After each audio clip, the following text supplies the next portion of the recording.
Olá! Neste vídeo nós iremos apresentar a vocês uma dinâmica que fomenta a participação em políticas públicas e simula metodologias de ações sociais. A gente pensou numa metodologia para poder discutir as questões de política pública para a juventude. Então a gente trouxe uma dinâmica para pensar as formas de atuação que a gente tem dentro da política pública e algumas problemáticas para que a gente pudesse pensar dentro das estratégias quais são as formas de resolver os problemas que existem, né? Vamos lá, separe um tempo para introduzir ao grupo sobre o tema. Peça para que eles citem formas de participação popular nas políticas públicas. Separe cerca de 20 minutos para esses dois processos. Ou se sentir que o debate está fluindo, deixa tomar mais tempo da atividade, pois acreditamos que o objetivo é gerar consciência política, porque a segunda fase depende muito desta etapa.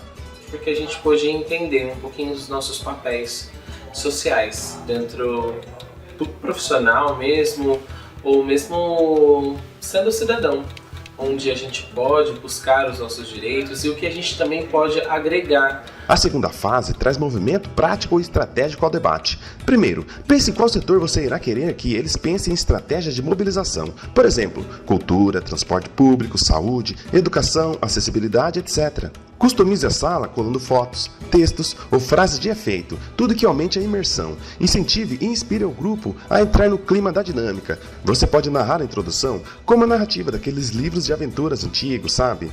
Faça a introdução da dinâmica. Eles precisam entender que fazem parte de um grupo de luta que realizam ações na cidade já há algum tempo. Então, por fazerem movimentos políticos que causam impacto social, muitas vezes acabam batendo de frente com opositores, consequentemente sofrem perseguição.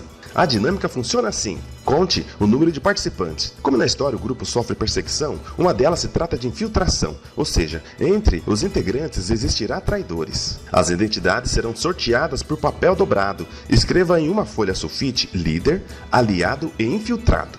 Você precisa escrever o número balanceado de aliados e infiltrados para a dinâmica ser equilibrada, seguindo o seguinte raciocínio. Deposite os papéis dobrados em um recipiente, chacoalhe para as identidades se embaralharem e depois sirva um de cada vez. Cada jogador pegará um papel e em seguida irá olhar a sua identidade em segredo. Quem tirar líder irá se revelar no começo da rodada. Também será responsável em propor a ação e montar a equipe. Aliados são membros fiéis à equipe. Eles ajudarão o líder a pensar na melhor metodologia para a ação e farão de tudo para obter sucesso. Os infiltrados são fiéis à oposição, se infiltram para roubar informações e sabotar as ações. Agora que cada um já sabe sua identidade, chegou a hora dos infiltrados se conhecerem, então peça para todos fecharem os olhos. Depois, peça para que apenas os infiltrados abram os olhos e se conheçam. Em seguida, peça para os infiltrados fecharem os olhos e depois todos abrem os olhos novamente. Agora é a hora dos jogadores usarem o que aprenderam nas atividades anteriores de políticas públicas. O líder irá se revelar e propor uma ação.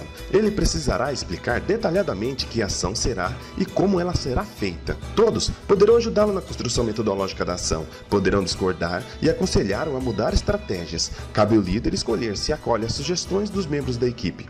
Lembrando que os infiltrados podem tentar manipulá-lo, sugerindo estratégias caóticas e metodologias adversas com a finalidade de gerar discórdia. No começo eu fiquei um pouco tímida, não tinha pensado em estratégias. A gente percebeu no começo um pouco de receio de se posicionar, um pouco de receio diante de um discurso, mas o pessoal foi destravando, foi começando a falar. Eu não estava querendo ser o líder, eu estava um pouco retraída, assim, mas com a discussão, com o debate entre o grupo, foi abrindo mais a minha visão, assim.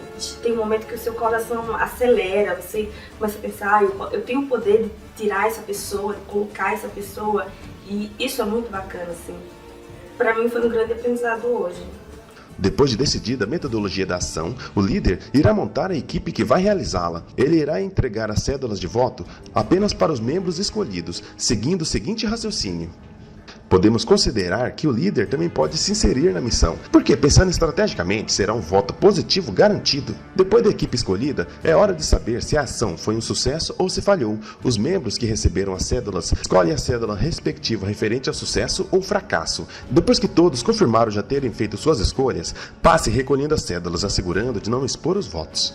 Pronto, diga já ter o resultado da ação em mãos. Com as cédulas embaralhadas e viradas para baixo, vá para o centro da mesa e vire-as uma por uma. Caso todos os votos forem positivos, a missão foi um sucesso. Parabenize o líder pela ótima atuação e recolha tudo para uma nova rodada e recomece. Bom, caso exista um ou mais votos negativos, quer dizer que o líder, sem saber, possa ter enviado um membro infiltrado à ação, e este membro acabou escolhendo sabotá-la. Ou algum membro da equipe não estava satisfeito com a metodologia e decidiu falhá-la. Neste caso, recolha as cédulas de voto e alerte o líder que ele terá uma segunda chance. Ele poderá mudar algum detalhe na estratégia da ação, montar a equipe novamente e tentar uma última vez. A atividade hoje me fez entender que, mesmo concordando, discordando dos fatos, eu posso mediar aquilo, fazer com que outras pessoas aprendam e entendam os meus pontos de vista. Então foi uma manhã de atividade bem interessante, onde a gente pôde conhecer um pouquinho mais da vertente do trabalho com jovens. Para mim foi construtivo, assim, e eu vou sair daqui pensando diferente e em outras atividades eu também já vou ter essa coisa rica, assim, para eu poder aplicar em outras situações. E eu tive a sensação que eles não parariam hoje, se a gente ficasse o dia inteiro, eles continuariam jogando aqui com a gente. E aí, o que você achou dessa atividade? As identidades podem ser feitas com papel e caneta.